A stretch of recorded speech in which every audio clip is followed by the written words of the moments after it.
Hi guys, I've been doing The Artist's Way. It's a book by Julia Cameron and it's also a 12-week sort of programme, and what she says is it helps stuck creatives. What I think it is it basically helps open yourself up to more creativity. So even if you don't think you're stuck, there is a range to being stuck anyway. It's really helpful for anyone who is looking to increase the creativity in their lives. This video is about week 4 of The Artist's Way. The reason why I thought I'd do a video of week 4 is because typically it has been my hardest week, the first hardest week of the programme. I've done this a few times before, a couple of times I quit at week 4. So if you're looking to do this, there's a proviso that week 4 is quite tough. And the reason why is because it involves reading deprivation. So I wanted to share my learnings from this week and whether I broke the reading deprivation, and if I did, why. I did break it. So first, a little bit of background about The Artist's Way. I was gifted this by my coach at the time about 5 years ago. And like I said, I've done it before. I failed before. I think it started in the 70s, and Julia Cameron is a Hollywood script writer, and she wrote it after she'd done many courses that were similar around opening yourself up to creativity. And so then she wrote the program and she wrote the book. One thing I love about this is that she could have made so much money by franchising The Artist's Way. She could have licensed it, and anyone that's doing it in a group setting or part of a program, they could, they would be selling it and she would take a cut of that sale. And she specifically says in the back that she didn't want to do that because that limits who was able to access the information. And I just absolutely love that about it. It's not for everyone, and it does challenge lots of things about yourself, and it challenges your ego. She does reference a higher power a lot, and she references God.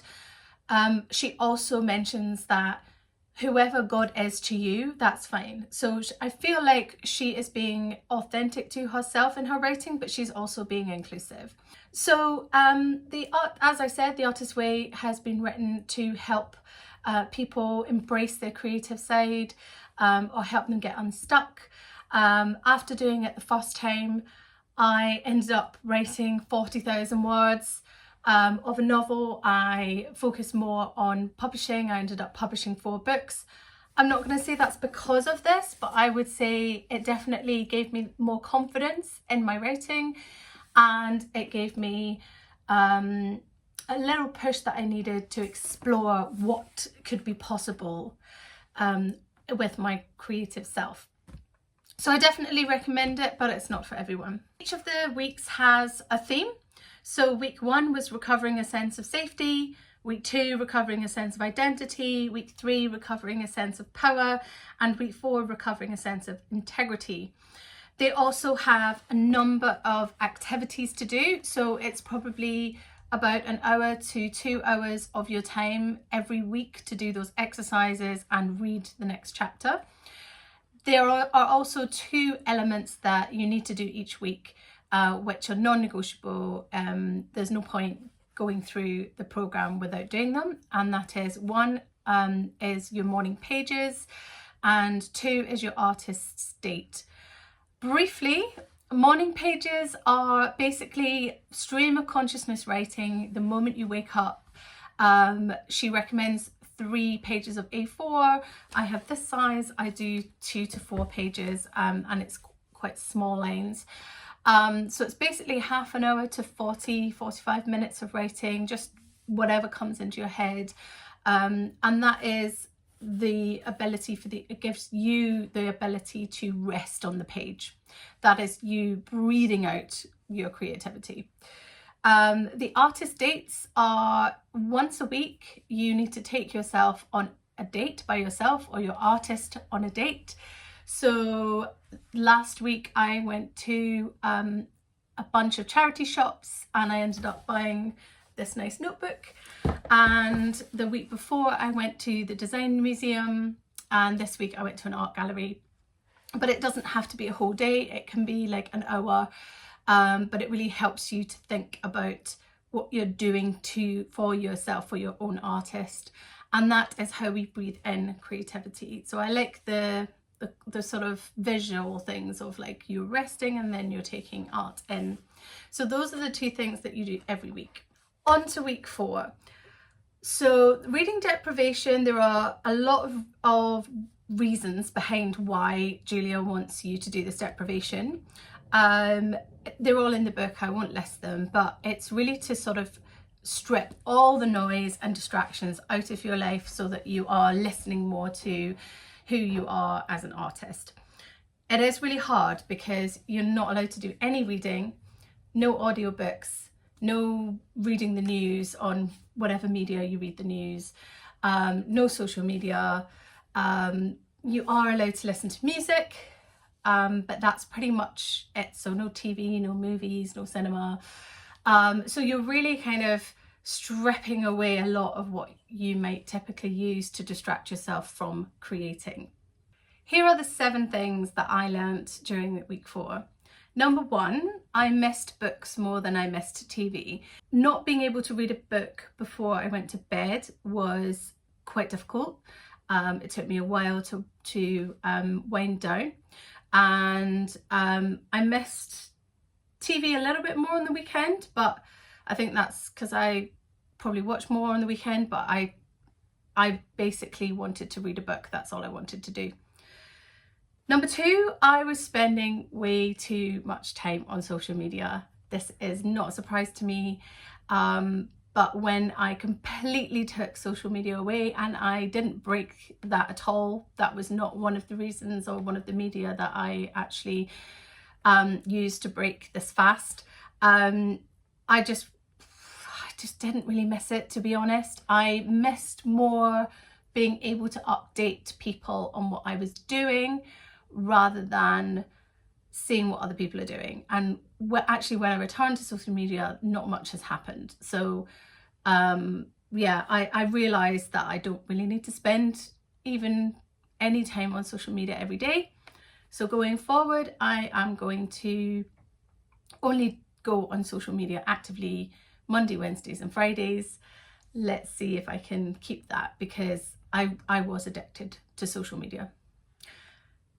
Number 3, it was nice to be naive to the world for a week. I think this is a good thing to do if you're feeling particularly overwhelmed by the news and what's going on in people's lives. It was really good to just shut out all that noise. I got some news from, friends, and my partner was telling me what was going on in the news. But not having it thrown in my face all the time was a really lovely thing. Number 4, I was actually a lot more social. So because I had evenings free, I wasn't on social media, I wasn't watching TV. I invited neighbours round, they invited me back round. I went for a walk with a friend, I went for a walk with colleagues during lunchtime. I called friends in the evening, and I feel like I filled my social cup more by not being online and by not spending time watching a screen. Number 5, I did start to create, but I created in a really different way than I thought I would. So last time I did this, I was actually on a holiday, and because I'd failed to do week 4 twice before, I made sure that I started the Artist's Way so that week 4 landed on the 2nd week of my holiday. It was the summer. And I ended up completely not going on anything, not reading anything. Obviously I was on holiday, so I didn't need to work. And I ended up writing 40,000 words of a novel. That novel has still only got 40,000 words, maybe 60. And I'm not pursuing that at this time, but it meant that I knew I could do that in a week. Like, I'd never thought I could write 40,000 words in a week. So it gave me the confidence that I could write. And I think that's the the biggest thing I learned. And I guess I was kind of hoping this time round I would spend that extra time writing my novel, which I'm working on and I really want to finish. But instead I ended up making music, making art with my kids, colouring in, and I just lent into that. I thought that was really wonderful. Number 6, I was so productive last week. I sorted out my office, I did a stock take of my books, I cleaned a lot, I sorted out drawers, I took things to the charity shop. Yeah, I just didn't want to be or feel idle, so I ended up using my hands and just clearing out drawers, and it was very cathartic. I think I would, if I did that every week, I would probably feel like, oh my god, I'm just constantly cleaning and sorting things, but it was quite refreshing to just focus on that, and I had no other option. Number 7, and there is a kind of bonus after this. So number 7 is I really enjoyed resting, and I took those micro opportunities to rest as well. So I've got 3 examples here. The 5 minutes I was early for school pickup, I listened to Classic FM instead of scrolling on my phone, and I was able to catch it when it was a whole piece of music, and I just sat in the car and just let myself listen to the music, and it just felt really, really lovely. It felt more than 5 minutes. My usual doom scroll time is between 8 and 9 p.m. and instead of doing that, I put my feet up, sat down and just talked to my partner, or picked up the phone and used that time to sort of connect with people. Whereas I really wasn't. I'm kidding myself if I say social media is connecting with people. How many times would I have commented in that hour versus having a deep conversation with somebody?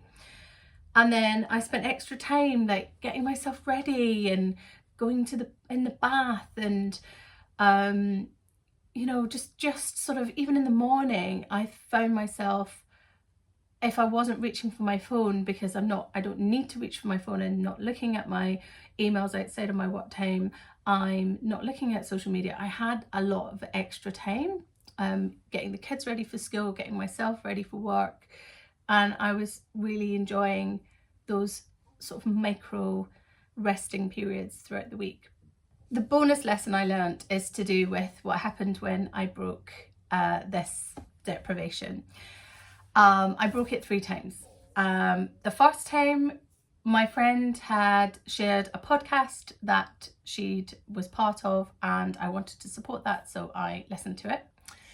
The second thing, the Scotland Italy Men's Six Nations match was on Saturday, and I wanted to watch it live, and the rest of my family were watching it live, and I just thought, I don't want to be in a room by myself not doing anything while the rugby's on.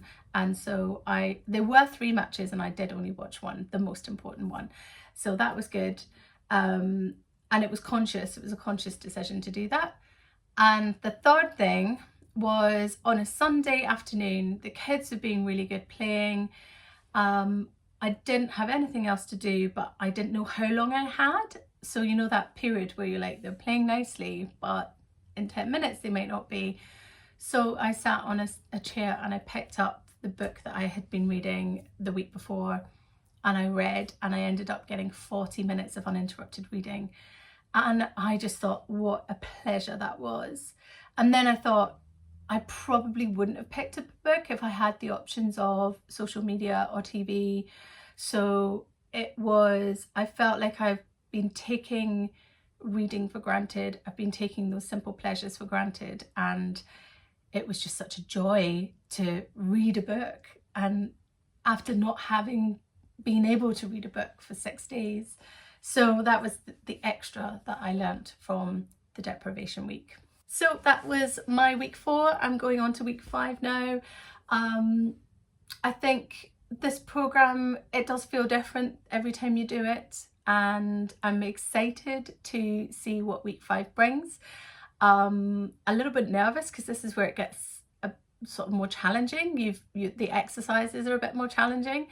Let me know if you're doing it. Let me know your thoughts. Let me know what you thought about this video. Comment, and I would love to hear from you.